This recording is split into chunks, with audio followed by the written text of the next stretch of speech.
back to Europe, and then that actually all went to shit as well. I did a few Grand Prix, I had a few good results, but then went to Brazil and just washed the front, broke my leg, my femur, of all places in Brazil, in this in the middle of Brazil, this drug town. That's another story, man. Let's go into it. All right, let's go. So anyway, because we got because Toby told his Dakar hospital story with his femur. Yeah, I seen him in a coloured hospital. It was crazy. Fucking bad, eh? Yeah, man. So anyway, broke my femur. It's like, oh no. I'm laying there on the track going, no one knows how to speak English here, because literally this town's in the middle of nowhere. Anyway, just as well, the doctor that got to me could speak English, so he's like, what's wrong? And I'm like, broken femur. He goes, is anything else? And I'm like, no, I'm okay, just that. So anyway, when he got help, got me off the track, he's like, just trust me. And he put his foot on my butt and he pulled my leg into traction. And I was screaming. He goes, no, trust me. Anyway, once I calmed down, I was like, oh, it doesn't hurt. So anyway, long story short, strapped me onto a little bed, got me in ambo, had to wait for the race to finish because we're on the infield. Oh, fuck. But that was all right. I was calm, wasn't hurt. Did you have any painkillers? Nah. Ugh. I wasn't in that much pain, actually. I don't know. It was crazy. Because I had my leg in traction, it was, I don't know, kind of straight. Isn't it crazy when you break a bone, as soon as they put you in a cast, the pain basically goes away? Yeah. It's fucking weird, eh? Yeah. But it was hot that day. I was still sweating beads just from the shock of it. And then the ambo driver thought it'd be fun because they could, just to pin it through town. It was like half an hour into the hospital and the roads there are shit. Mate, hitting potholes, and the nurse in the back's trying to hold me down. And what? Why?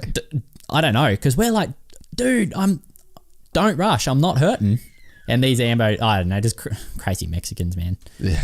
Anyway, team manager Andy Peronin, he come with me because I had no one there. It was just me, him, and a mechanic. Yeah. And we get to the hospital, doors open, the ambulance, everyone jumps out. Auntie's like, I'll be back. I'm laying there for half an hour, dude, on the street. On the street? Yeah, in the ambulance, but on the street. Doors open, this place is pretty dangerous. And he comes back. I'm like, dude, what's going on? He goes, man, we've got to pay for you to get out of the ambulance, cash. They're like, there's no policies here. There's no insurances. They don't know what insurance is. I'm like, what? So anyway, he had to go rustle some cash from an ATM just to get me out of the ambo, right? They get me out of the ambo. They push me in the first room in the hospital, right? It's that dirty. You wouldn't let your dog sleep there. Really? Yeah, and there's a nurse coming by every half an hour, tipping a bucket of blood in the sink next to me. And there's cobwebs and... Holy shit. So I was in this room for 6 hours, sitting there with my mechanic had made his way there by then, and Auntie. And that was it. And they're like, oh yeah, we need half the cash deposit for the operation. We're like, dude, we can't get that much cash out. I can't remember how much it would have been, maybe 10,000 euro or something. Far out, dude. Yeah, we're like, mate, we've got insurance, trust us. So we had to wait until, Australian time, until people woke up here, call the insurance company and said, hey, I'm in a bit of strife. You need to tell the hospital you're going to take care of this. And they're like, yeah, no problem. Put them on the phone. I think there was translators involved. And they're like, we will cover it, just fix him. Because at this point, we'd looked at all our options. Even trying to fly back to Europe wasn't possible. So we're like, we have to get surgery here. And actually, the doctor that helped me on the track, he was really good at English, and he come in to see me to check I was all right. Real good guy. And he's like, trust me, the surgeon here is really good. He fixed both my knees. I'm brand new. You need to get it done here. We can't move you. So anyway, midnight that night or a bit later or something, I was in there for 6 hours in the shit room. With no painkillers? No painkillers. I had Auntie pulling my leg because I had to wait, off the end of the bed to hold it in traction, but it wasn't really heavy enough. So I had Auntie pulling my leg, and he's freaking out because he can just feel it all moving. Oh my God. Yep. So, and when he would, I'd be like, oh, that feels so much better. And he's like, I can't believe I'm doing this. Don't tell anyone. Don't ever tell anyone I'm doing this. Really? Yeah. So anyway, they get me into the ward. It's not 40, maybe 35 degrees. There's no aircon, no Wi-Fi, no TV. Couldn't reach the phone. And I was stuck in Brazil. Oh. And I was laying there going, this is no good, eh? This is pretty fucked. Yeah. So anyway, I just lay there until the morning, until the surgeon comes in and said, all right, I'll fix you. Anyway, did a good job, fixed my femur. And And I told the team, I'm like, dude, go home because there's nothing you can do now. Just go. Anyway, that doctor that helped me on the track, he comes see me at my hotel every day. Really? I'll stay there. I got So out. you just got out of the hospital and went into a hotel until you No, could sorry, I fly? stayed there for a few days. So broke it on Sunday, and I stayed there till Wednesday, and then discharged. And I stayed there for a week just so I wasn't flying with if there was any complications. Had a motel. Anyway, that the doctor that helped me come see me every day. That's hung awesome. out, had a beer or whatever it was down at the lobby, and then he's like, "Hey man, Brazilian barbecue, you have to come." He's like, "I'll come pick you up tomorrow." Anyway, come pick me up. Drove me through town, and he's telling me how dangerous this drug town is, and because he's a paramedic, that's his job. Yeah.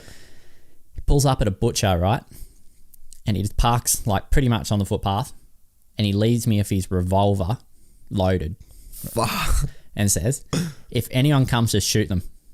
Whoa. Yeah, What? it's that dangerous. He carries a revolver with him to work because he's like, there's always like murders and stuff. Whoa. And he's always in like a bad situation. It's normally a drug deal gone wrong or something like that. So he just left it with me and said that, and just went in the butcher's to get some meat for the barbecue. And I'm just sitting there in the passenger seat just looking down at this revolver like, all right, well, I hope I don't have to shoot anyone, because he's like, don't ask questions, man. Anyway, come back, no problem. We went to his house, right?